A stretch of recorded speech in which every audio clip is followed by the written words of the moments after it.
ইরাকে এক নাস্তিকের জন্ম হয়েছিল। সে বলে বেড়াচ্ছিল আমি স্রষ্টায় বিশ্বাস করি না, কারণ স্রষ্টা দেখা যায় না।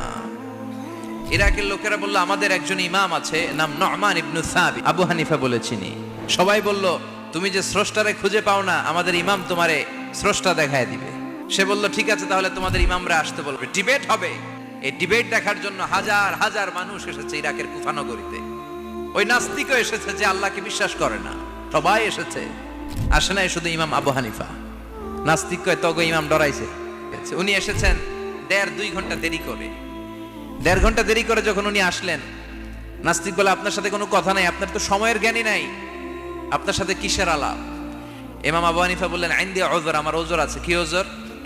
তিনি বললেন আমি যখন ঘর থেকে বেরোই আমার বাড়ির সামনে বিশাল এক নদী পড়ে যায়, আর এই নদী পেরোতে আমার নৌকা ব্যবহার করতে হয়। আজকে এসে দেখি নৌকাও নাই, মাঝিও নাই, কিচ্ছু নাই, কিভাবে পার হবো? হঠাৎ দেখলাম নদীর পাশে বিশাল বড় গাছ, গাছটা হঠাৎ এমনি এমনি 2 টুকরা হয়ে গেল। গাছ থেকে বিশাল কাঠের তক্তা বের হয়ে গেল, তক্তাগুলো অটোমেটিক্যালি জোড়া লেগে নৌকা হয়ে গেল। এই নৌকা মাঝি ছাড়া সাঁ করে আমার সামনে চলে এলো। আমি নৌকায় বিসমিল্লাহ বলে বসে পড়লাম। হঠাৎ নৌকা আমারে টান দিয়ে ওপারে নিয়ে এলো। তারপর আমি আপনার এই ময়দানে ছুটে এসেছি। এই যে গাছ কাটা, তক্তা হওয়া, নৌকা হওয়া, মাঝি ছাড়া চলা, এই প্রসেসিং হতে আমার 2 ঘন্টার সময় লেগেছে। I am extremely sorry for that. নাস্তিক বলে কেমন কথা আপনি বলেন? শিক্ষিত মানুষ, দার্শনিক মানুষ, জ্ঞানী মানুষ, ইমাম মানুষ, কোন মানুষ ছাড়া, করাত ছাড়া বিশাল বড় বড় গাছ কাটা যায় নাকি?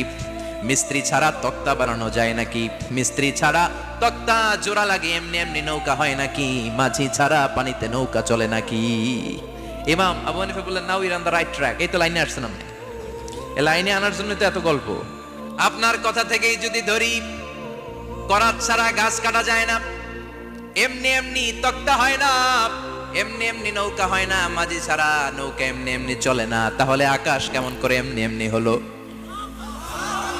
জমিন কেমন করে এমনি এমনি হলো? দ্বীপ প্রহরের জলজলে সূর্যটা কেমন করে কিরণ দিল এমনি এমনি? আল্লাহু আকবার!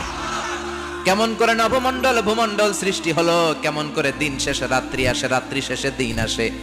ওইটা যদি এমনি এমনি না হয়, মহাবিশ্বের এই সুন্দর বসুন্ধরার সবকিছু কেমন করে এমনি এমনি হয়? নাস্তিক কয় হায় হায়, আসলেই তো আমি একটা উল্লুক্কা পাঠা, আসলেই তো আমি হাদারাম, এইভাবে তো ভেবে দেখি নাই। আসলে তো এগুলো এমনি এমনি হয় না।